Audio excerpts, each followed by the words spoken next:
এখানে আপনারা একটি ট্রাস্টের সার্টিফিকেটের কপি দেখতে পাচ্ছেন, যে ট্রাস্টের নাম হচ্ছে বীর মুক্তিযোদ্ধা ডক্টর আমজাদ হোসাইন ট্রাস্ট। তো এই ট্রাস্টের নিবন্ধন আমরা রেজিস্টার অফ জয়েন্ট স্টক থেকে করিয়েছি।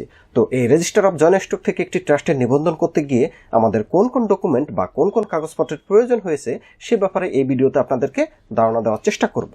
তো এই ট্রাস্টের নিবন্ধনের ক্ষেত্রে প্রথমে আমাদেরকে যে কাজটি করতে হয়েছে সেটি হচ্ছে, এই যে ট্রাস্টের নামে অর্থাৎ বীর মুক্তিযোদ্ধা ডক্টর আমজাদ হোসাইন ট্রাস্টের নামে আমাদেরকে রেজিস্টার অফ জয়েন্ট স্টক থেকে নামের ছাড়পত্র নিতে হয়েছে। তো নামের ছাড়পত্র নেওয়ার পর দ্বিতীয় ধাপে আমাদেরকে যে কাজটি করতে হয়েছে, আমাদের এই ট্রাস্টের জন্য একটি গঠনতন্ত্র প্রস্তুত করতে হয়েছে।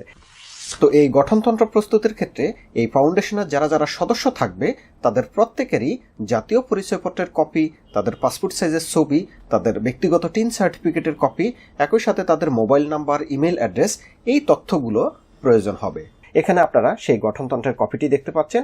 এখানে এই ট্রাস্ট কিভাবে পরিচালিত হবে, কে কে এই ট্রাস্টের উদ্যোক্তা বা কিভাবে এই ট্রাস্টের কার্যক্রমগুলো হবে, সে সমস্ত ব্যাপার নিয়ে এই ট্রাস্টের গঠনতন্ত্রে উল্লেখযোগ্য তথ্য রয়েছে। এখানে দেখতে পাচ্ছেন ট্রাস্টের উদ্দেশ্য, কোন কোন উদ্দেশ্যে এই ট্রাস্টটি গঠিত হয়েছে সে সমস্ত উদ্দেশ্য এখানে দেওয়া আছে।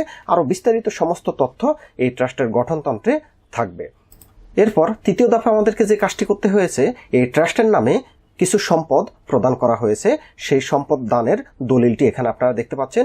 এখানে বীর মুক্তিযোদ্ধা ডক্টর আমজাদ হোসাইন উনি এই ট্রাস্টের নামে কিছু সম্পদ বা জমি জমা দিয়েছে, সে সমস্ত জমির দলিল এখানে দেখতে পাচ্ছেন।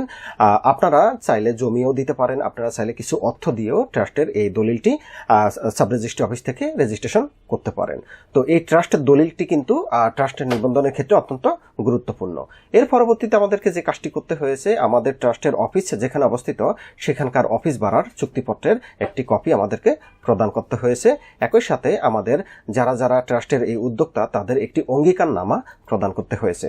তো এই সমস্ত কাগজপত্রগুলো দিয়ে আমরা রেজিস্টার অফ জয়েন্ট স্টকে এই ট্রাস্টের জন্য আবেদন করেছি এবং সেখান থেকে প্রয়োজনীয় কাগজপত্র সাবমিট করে বা প্রয়োজনীয় প্রসিডিউর কমপ্লিট করে আমরা ট্রাস্টের এই সার্টিফিকেটটি প্রাপ্ত হয়েছি। এখানে আপনারা সেই বহুল কাঙ্ক্ষিত ট্রাস্টের সার্টিফিকেটটি দেখতে পাচ্ছেন।